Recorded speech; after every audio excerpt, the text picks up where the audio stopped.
네, 성도 여러분 안녕하십니까? 한 주일 주님께서 우리를 잘 보살펴 주셨고 평안한 안식의 시간으로 우리를 인도하십니다. 이번 주에 목회자 협의회를 다녀왔는데요. 어느 목사님이 4년 만에 복직을 하셨습니다. 복직 인사를 위해서 마이크를 잡은 목사님이 갑자기 동료 목사님들을 향해서 큰 절을 했습니다. 이분이 너무 아프고 힘든 시절을 보내면서 내가 다시 목회의 자리로, 설교자의 자리로 돌아올 수 있을까 하는 두려움이 있었지만 기도하는 가운데 회복되었고 하나님의 도우심으로 치료를 잘 마치고 돌아온 것에 대해서 깊은 감사의 마음을 표현하는 것이었습니다. 여러분, 우리가 당연하게 생각하는 일상생활, 직장을 다니고 한 주일이 끝나면 교회로 오는 이런 일들이 어떤 분들에게는 너무나 소중하고 회복하고 싶은 순간이 되기도 할 것입니다.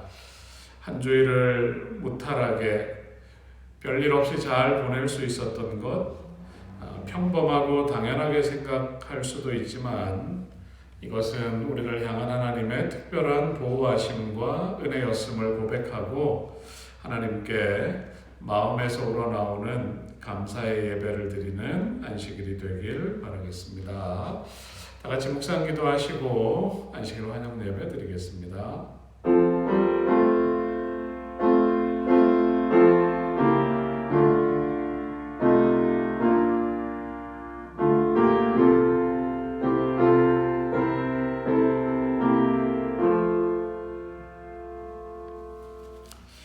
찬미 117장 부르겠습니다. 너 근심 걱정 말아라. 117장입니다.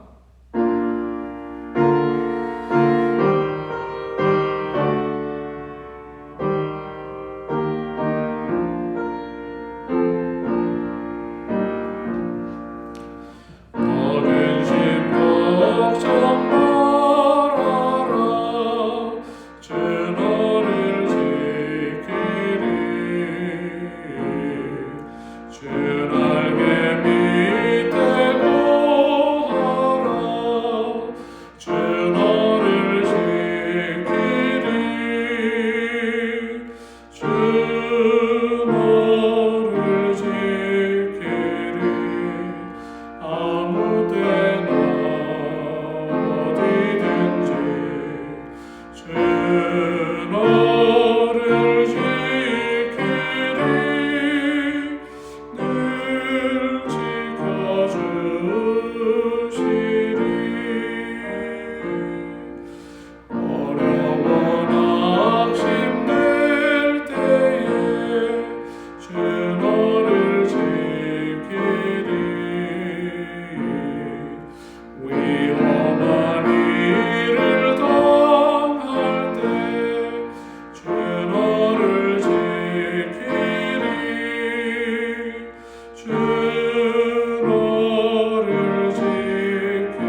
네, 기도하겠습니다. 하나님 아버지, 우리가 평안하고 행복한 안식일을 맞게 하셔서 감사를 드립니다. 이 복된 시간 하나님 내려주시는 특별한 은혜가 예배의 자리로 나온 우리 모두에게 충만하게 하옵소서. 하나님 이 세상을 살지만 하늘을 사모하게 하시고 하나님 나라가 이 땅에 임하는 날을 바라보며 주님께 충성하는 성도들이 되게 하여 주옵소서. 하나님 마음은 원이지만 같지 않는 형편과 환경 가운데 주님의 교회를 찾지 못하는 성도들이 있습니다. 그들의 문제를 해결해 주시고 다시 하나님께 마음을 드리게 하시고 예배의 자리로 주님의 몸된 교회로 향해 나올 수 있는 길을 열어 주옵소서. 하나님, 대학 입학과 함께 삼육학교의 울타리를 벗어나서 새로운 환경에서 공부하는 청년들이 있습니다. 주님, 그들의 마음과 생각을 지켜주시고 천사로 동행해 주시고 하나님의 나라와 의를 먼저 구할 수 있는 담대한 믿음을 허락하시며 그들의 꿈이 주님 안에서 성장해 가도록 인도하여 주옵소서. 봄의 농부가 한 해 농사를 위해 준비하고 씨를 뿌리듯이 올해 주님의 몸된 교회를 위해 교회와 각 부서에서 계획하는 일들에 복을 주시고 모든 일들이 교인들을 영적으로 성장시키며 귀중한 영혼들을 구원하며 교회를 발전시키는 일들이 되게 하여 주시고 성령의 능력으로 이 일을 감당하는 교회가 되게 하여 주옵소서. 주님이 은혜로운 저녁 하나님께서 우리에게 하시는 말씀을 들을 때에 하나님의 말씀이 우리의 심령을 울리게 하시고 그 말씀을 우리 마음밭에 받고 그 말씀대로 살아가는 모든 성도들이 되게 하여 주옵소서. 우리를 사랑하시는 예수님의 이름으로 기도하옵나이다. 아멘.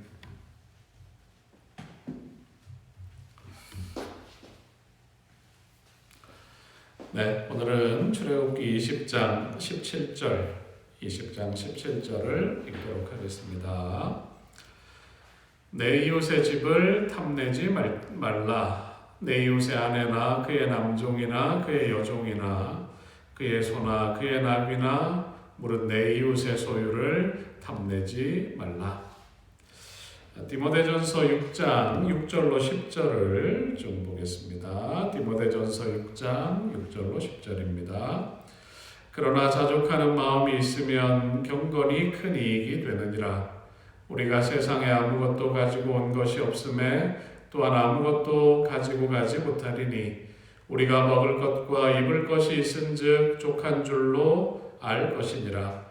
부하려 하는 자들은 시험과 올무와 여러 가지 어리석고 해로운 정욕에 떨어지나니 곧 사람으로 침륜과 멸망에 빠지게 하는 것이라. 돈을 사랑함이 일만하게 뿌리가 되나니 이것을 사모하는 자들이 미혹을 받아 믿음에서 떠나 큰 근심으로 자기를 찔렀도다. 오늘 10계명의 마지막 10번째 계명인데요. 자족하는 인생을 사십시오. 그런 제목으로 은혜를 나누겠습니다. 사람의 마음 가운데 있는 이 탐심은 인류의 역사와 그 궤를 같이 합니다. 아담과 하와가 선악을 알게 하는 나무의 실과를 처음 보았을 때에 그 실과가 먹음직도 하고 보암직도 하고 지혜롭게 할 만큼 탐스러운, 갖고 싶은 그런 열매였습니다. 죄의 시작이 이 탐심으로부터 시작되었습니다. 하나님은 우리에게 당신과의 아름다운 관계를 유지하고 이웃과 사랑을 나누며 살 수 있는 10가지 우리를 지키는 울타리 10계명을 주셨는데 그 마지막 계명, 이 마지막 계명은 죄가 처음 시작된 그 이유를 극복할 수 있는 방법을 말씀하고 계십니다. 내 이웃의 집을 탐내지 말라. 자신의 소유에 만족하지 못하고 더 많은 것을 모으기 위해 세월을 허송하고 가진 것에 감사하지 아니하고 이웃이 가진 것에 대하여 탐욕에 사로잡혀 사는 우리를 향해 하나님이 말씀하십니다. 내 이웃의 집을 탐내지 말지니라.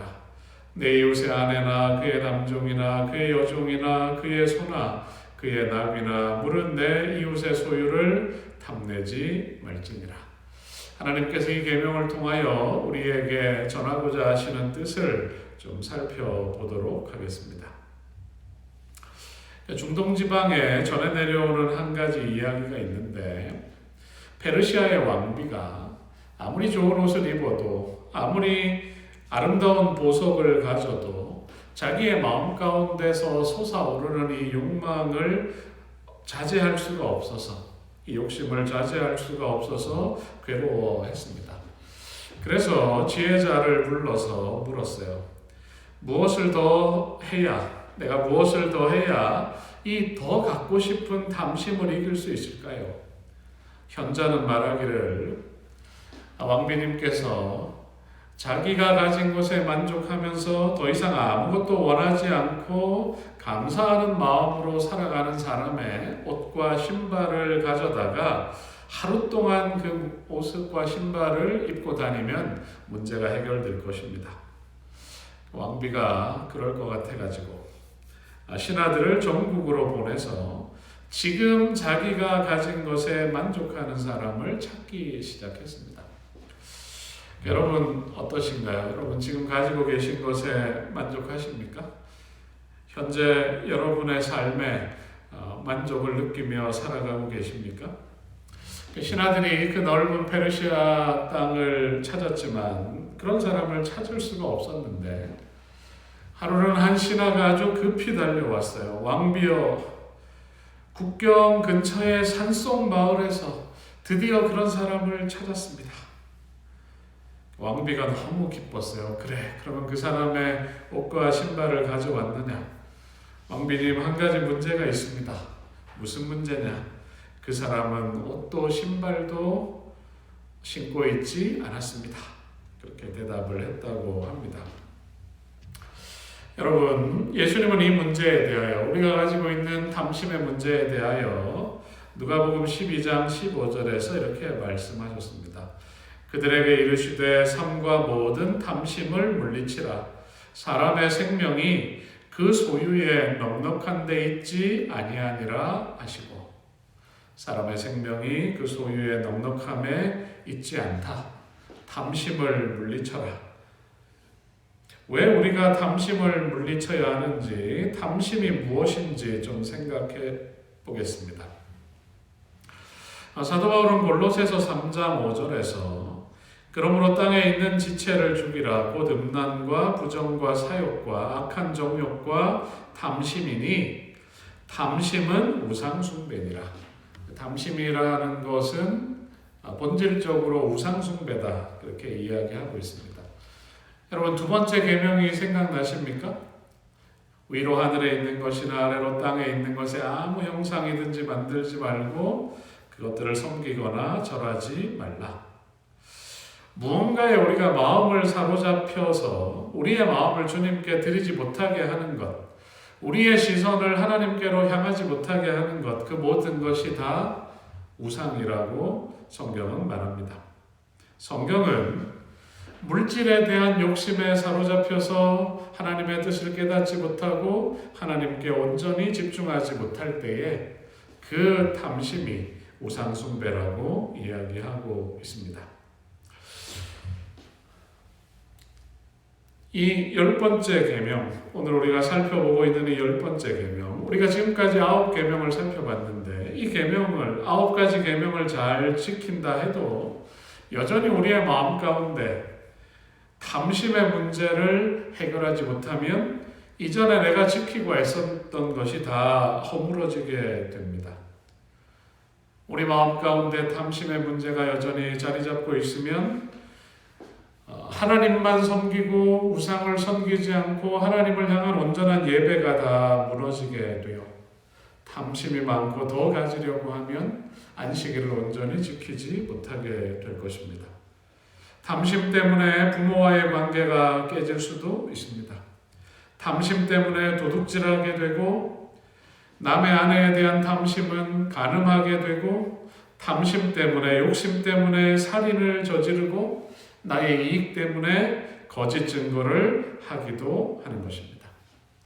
이처럼 10번째 계명은 이전의 모든 계명을 지킬 수 있는 기본이 되는 마음이기 때문에, 이제 모든 계명의 출발이 첫 번째 계명이었다면 10계명의 이 마지막 계명, 이 계명을 지킴으로 우리가 하나님께 드렸던 마음과 삶이 온전히 지켜지게 되는 것입니다.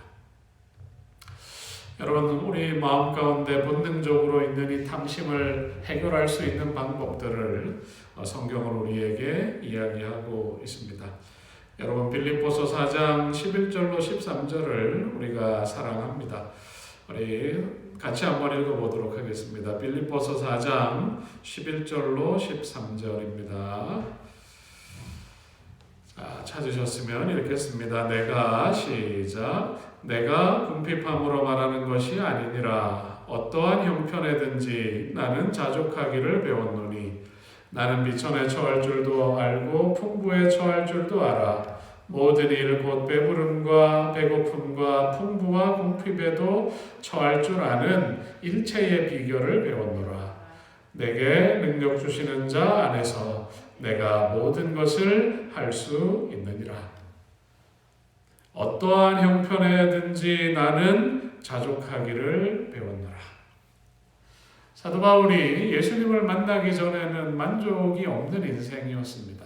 무언가 끊임없이 추구하고 얻으려고 쉼없이 달려가는 삶이었는데, 그가 예수님을 만나고 구원의 복음을 전하는 삶을 산 이후에 그가 여러 과정을 거치면서 배고플 때도 있었고 어려움도 겪었지만 내 마음 가운데는 언제나 만족함이 있었다.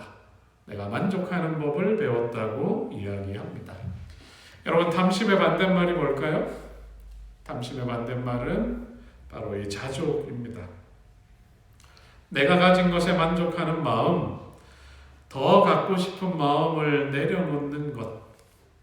참 어렵지만 우리가 이 마음을 달라고 주님께 기도해야 합니다. 바울이 그런 마음을 소유하게 된 이유는 내게 능력 주시는 자 때문이라고 고백하고 있습니다.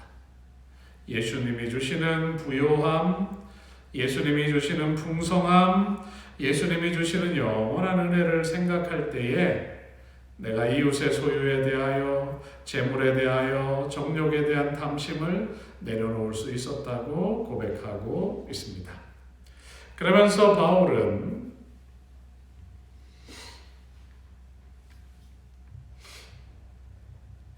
그가 탐심의 문제를 해결할 수 있었던 그의 고백들을 디모데전서에서도 이야기하고 있는 것입니다. 여러분, 우리가 자족하는 마음을 가질 때에 그 자족하는 마음이 우리를 경건하게 합니다. 경건하게 사는 것은 하나님을 닮아가는 삶입니다. 세상에 우리가 아무것도 가지고 온 것이 없음을 사도 바울은 기억하라고 오늘 우리가 서두에 읽었던 디모데전서 6장에서 이야기하고 있어요. 온 세상을 움켜쥐었던 알렉산더도 그의 마지막에 자신의 손을 관 밖으로 보이게 함으로, 빈손을 관 밖으로 보이게 함으로 우리가 죽을 때에는 아무것도 가지고 갈 수 없음을 많은 사람들에게 알게 하였다고 합니다. 바울의 기록처럼 먹는 것과 입을 것이 있는 줄 족한 줄로 알라. 먹는 것과 입는 것이 있는 줄 족한 줄로 알라. 그러면서 바울은 계속 말하기를, 부하려 하는 자들은 시험과 올무와 여러 가지 어리석은 해로운 정욕에 떨어지나니 곧 사람으로 침륜과 멸망에 빠지게 하는 것이라. 돈을 사랑함이 일만하게 뿌리가 되나니 이것을 사모하는 자들은 미혹을 받아 믿음에서 떠나 많은 근심으로 자기를 찔렀도다.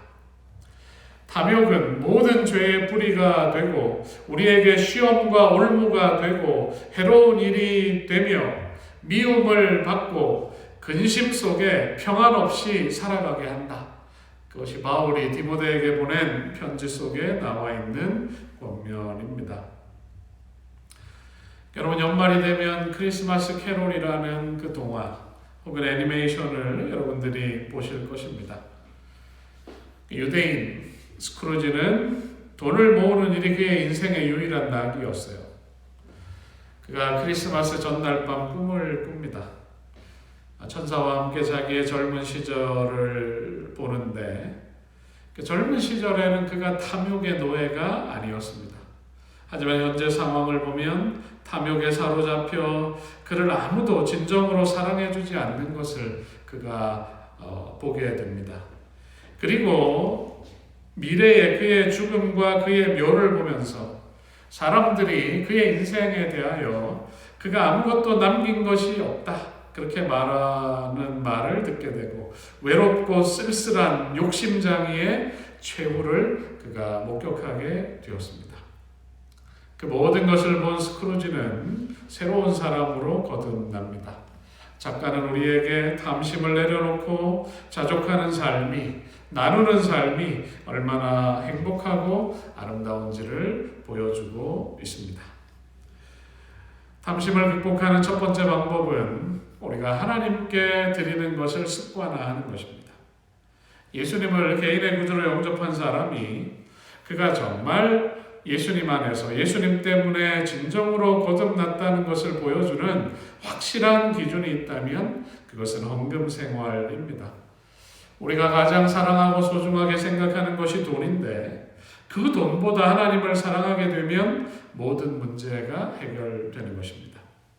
성실한 11조를 드리고 하나님의 성전을 위해 각종 헌물을 드릴 때 우리는 극복할 수 없을 것 같은 그 탐심을 이길 수 있는 사람으로 내가 변화되고 있음을 느낄 수가 있습니다.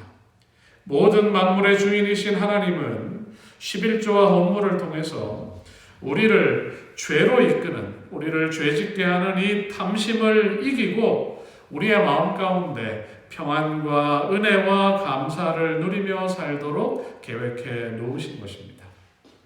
여러분, 하나님 앞에 온전히 드리는 삶을 통하여 우리의 마음에 만족이 있게 되시기를 바랍니다. 우리의 마음에 감사와 기쁨이 있게 되시기를 바랍니다. 하나님 앞에 기쁜 마음으로 우리의 재물을 드릴 때에 하나님이 우리를 축복하시고 우리의 삶을 더 풍요롭게 하시는 그런 경험들을 하며 살 수 있는 것입니다. 우리 마음 가운데 있는 탐심을 극복하는 두 번째 방법은 이웃에게 나눔을 실천하는 것입니다. 잠언 21장 26절 제가 한번 읽어보겠습니다. 어떤 자는 종일토록 탐하기만 하나 의인은 아끼지 아니하고 베푸느니라. 어떤 자는 종일토록 탐하기만 하나 의인은 아끼지 아니하고 베푸느니라. 자, 한번 따라해 보겠습니다. 의인은 아끼지 아니하고 베푸느니라. 의인은 아끼지 아니하고 베풉니다. 이웃에게 나눕니다. 죄인과 구원받은 의인을 구분하는 가장 분명한 차이는 죄인은 여전히 탐심, 탐욕을 안고 자기 자신만을 위해 삽니다. 하지만 구원받은 의인은 아끼지 아니하고 도움이 필요한 사람에게, 이웃에게 나누는 인생을 살아가는 것입니다. 여러분, 우리가 삭개오를 기억합니다. 그가 탐심에 사로잡혀서 이웃을 속이고 돈을 모으는 일에 골몰하는 인생을 살 때에 그가 아무리 돈을 많이 모으고 좋은 집에 살아도 진귀한 음식을 먹어도 그의 마음에는 만족과 평안이 없었습니다. 어느 누구도 그에게 진정한 사랑을 주지 않았고 진실한 친구가 되지 않았습니다. 그는 외롭고 괴롭고 쓸쓸한 인생을 살았습니다. 하지만 예수님께서 십자가를 지시기 위해 예루살렘으로 가시는 길에 여리고에 들리셨고 그 허전함을 채우기 위해 뽕나무에서 예수님을 바라보는 그를 주님은 올려다보셨고 그의 집을 찾아주셨습니다. 삭개오가 예수님께로부터 사랑을 받았어요. 예수님으로부터 죄의 용서를 받고 아브라함의 자손으로 회복되었다는 선언, 구원을 경험했을 때에 삭개오의 반응을 우리는 봅니다. 삭개오가 서서 주께 여짜오되 주여 보시옵소서 내 소유의 절반을 가난한 자들에게 주겠사오며 만일 누구의 것을 속여 빼앗은 일이 있으면 네 갑절이나 갚겠나이다.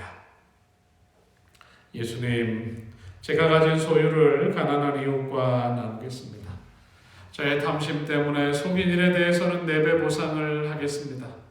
그리스도를 진정으로 영접한 사람에게서 나타나는 변화는 그의 마음을 가득 채우고 있던 탐심을 내려놓고 하나님께서 나에게 허락하신 축복을 하나님께서 기뻐하시는 일에 사용하는 삶을 사는 것입니다. 교회가 어려운 이웃들과 아픔을 당한 형제들을 볼 때마다 마음을 담아서 사랑을 담아서 주님께서 주신 축복을 나눌 수 있다면 우리들의 마음에 큰 감동과 감사가 있게 될 것입니다. 기쁜 마음으로 이웃과 형제를 살피는 성도들의 가정에 하나님께서 더 큰 축복으로 더 많은 은혜로 풍족하게 채워주시길 기도합니다. 여러분, 이런 특별한 경험뿐만 아니라 우리의 삶에서 진정한 사랑으로 나눔과 구제를 실천한다면 우리가 이 10번째 계명을 기쁜 마음으로 지키는 사람이 될 것입니다.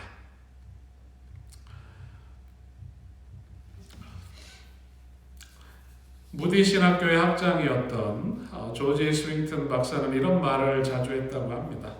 우리가 인생의 마지막 순간에 다다랐을 때 가장 중요한 것은 얼마를 모았느냐가 아니라 얼마를 벌었느냐가 아니라 얼마를 주었느냐 얼마를 나누었느냐가 될 것이다. 우리의 인생의 마지막 순간에 다다랐을 때 우리가 얼마를 모았느냐가 아니라 얼마를 나누었느냐가 될 것이다. 마태복음 25장에서 예수님은 이 비유를 말씀하고 있습니다. 25장 34절로 36절입니다. 그때 임금이 그 오른편에 있는 자들에게 이르시되 내 아버지께 복받을 자들이여 나와 창세로부터 너희를 위하여 예비된 나라를 상속받으라. 내가 줄일 때에 너희가 먹을 것을 주었고 목마를 때에 마시게 하였고 나그네 되었을 때에 영접하였고 헐벗었을 때에 옷을 입혔고 병들었을 때에 돌아보았고 옥에 갇혔을 때에 와서 보았느니라. 아멘. 성도 여러분, 10번째 계명은 지금까지 9가지 계명을 지키는 뒷문입니다. 하나님께 드리는 일, 그리고 하나님께서 나에게 주신 삶과 나에게 주신 축복을 도움이 필요한 이웃들과 나누는 삶을 통해서 10가지 계명, 이 10번째 계명뿐만 아니라 10가지 모든 계명을 넉넉히 지키는 사람으로 또 그렇게 순종하며 사는 인생으로 살게 되시기를 주님의 이름으로 축복합니다. 여러분, 이제 우리가 10가지 계명을 잘 살펴보았는데요. 에스겔 36장 25절과 27절은 우리의 결심을 표현한 말씀이기도 합니다. 여러분, 제가 한번 읽어보겠습니다. 에스겔 36장 25절로 27절. 맑은 물을 너희에게 뿌려서 너희로 정결하게 하되 곧 너희 모든 더러운 것에서와 모든 우상 숭배에서 너희를 정결하게 할 것이며 또 새 영을 너희 속에 두고 새 마음을 너희에게 주되 너희 육신의 굳은 마음을 제거하고 부드러운 마음을 줄 것이며 또 내 영을 너희 속에 두어 너희로 내 율례를 행하게 하리니 너희가 내 규례를 지켜 행할지니라. 여러분이 안식일 우리 위에 뿌려지는 정결한 맑은 물, 우리의 심령을 가득 채우는 새로운 영, 하나님의 영이 내 속에 있게 된다면 하나님은 우리가 당신께서 우리에게 주신 율례와 규례를 지키고 행하며 살아가도록 우리를 이끌어 주실 것입니다. 이런 아름다운 변화와 거듭남이, 새로워짐이 오늘 저녁 우리들에게 함께하기를 바라겠습니다. 여러분, 십계명은 구원받은 성도들이 하늘 시민으로서 하늘에서 지켜야 할 법칙을 이 땅에서도 지키며 살아가는 것입니다.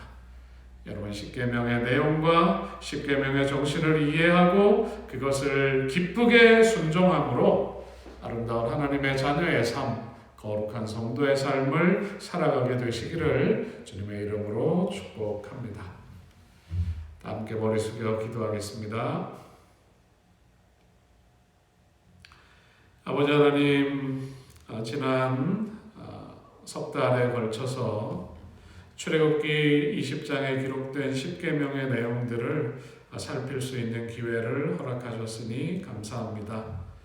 오 아버지 하나님, 우리를 사랑하셔서 우리를 위해 주신 이 귀한 계명을 날마다 묵상하고 그 계명의 정신을 이해하고 순종하는 성도들이 되게 하여 주옵소서. 오 아버지 하나님, 예수님께서 이 땅에 오셔서 사람이 되셔서 계명 속에 담겨있는 정신을 실천하며 하나님을 사랑하고 이웃을 사랑하며 하나님께서 맡기신 사명에 충성하며 사셨던 주님의 모본을 쫓아가는 우리 모두가 되게 하여 주옵소서. 하나님, 우리의 죄와 허물, 죄된 마음을 맑은 물로 다시 씻어주시고 이 저녁 새로운 영을 우리에게 부어주시고 하나님의 거룩한 백성으로 살아가게 하여 주옵소서. 우리를 사랑하시는 예수님의 이름으로 기도하옵나이다. 아멘.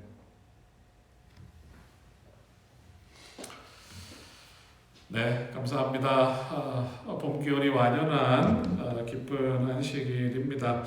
내일 교회에서 기쁘게 만났으면 좋겠고요. 우리 장로님들 또 남집사님들은 내일 우리가 특창을 하게 되죠. 715장 하나님의 자녀들 여러분 한 번씩 불러보시고 내일 오셔서 또 기쁘게 하나님께 찬미의 제사도 올리도록 하겠습니다. 편안한 밤 되시고 내일 교회에서 뵙겠습니다. 감사합니다.